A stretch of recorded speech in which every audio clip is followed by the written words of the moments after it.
எங்க அப்பா என்னை அடிச்சே கொல்ல போறாரு.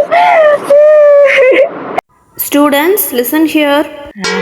இதெல்லாம் யாரு நோட்ஸ் எடுத்துட்டு இருப்பா? இதெல்லாம் படிக்கிற பிள்ளைங்க செய்யற வேலை. இந்த முன்னாடி ரோல உட்காந்துருக்கவா திவ்யா, அவ பண்றது வேலை. அவளோட போட்டோ எல்லாம் சரிபட்டு வரும். எக்ஸாமுக்கு முன்னாடி ஒரு நாள் தூங்காம உட்காந்து படிச்சா நம்ம பாஸ் ஆயிருவோம், அவ்வளவுதான். இதெல்லாம் யாரு உட்காந்து படிச்சுக்கிட்டு இருக்கு? நம்ம சும்மாவே நைட்டு தூங்க மாட்டோம். அந்த ஒரு நாள் நைட் நம்ம தூங்காம படிச்சோம்னா ஏன் சென்டமுக்கு டஃப் கொடுப்போம். வரியா கேன்டீன் போயிட்டு வரலாம்.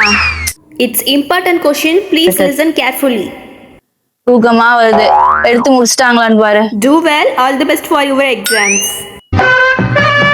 ஹலோ ஹலோ பிரியா, நான் தான் பேசுறேன். எனக்கு ஒண்ணுமே புரியலடி. இங்க என்னடி ஒரே சைன் டீட்டா காஸ் டீட்டா ஒரே பீட்டா டீட்டாவா இருக்கு. இதெல்லாம் உங்களுக்கு லெசன் எடுத்தாங்களா என்ன? அவங்களே எடுத்திருக்க மாட்டாங்கன்னு நினைக்கிறேன். அந்த திவ்யா கிட்ட கேட்டு கொஞ்சம் நோட்ஸ் வாங்கி கூட. அவதானே உட்காந்து நோட்ஸ் எல்லாம் எடுத்தா. எனக்கு ஒண்ணுமே புரியல. ஃபெயில் மட்டும் ஆனன்னு வையன், எங்க அப்பா அடிச்சு எனக்கு கொன்றுவார். மணி இப்ப என்ன ஆகுது? 10 மணி ஆகுதா? இன்னைக்கு 10 மணிக்கே எனக்கு தூக்கமா வருதுடி. எக்ஸாமுக்கு முன்னாடி ஒரு நாள் தூங்காம உட்காந்து படிச்சா நம்ம பாஸ் ஆயிருவோம், அவ்வளவுதான். இதெல்லாம் யாரு உட்காந்து படிச்சுக்கிட்டு இருக்கு? நான் எப்படி ஃபுல் நைட்டு படிப்பேன்? அப்பவே படிச்சிருக்கலாம் போல. நான் அப்பவே சொன்னேன், கேட்டியா? திவ்யாக்கு போன் போட்டு வாங்க. என்னது, தூங்கிட்டாளா?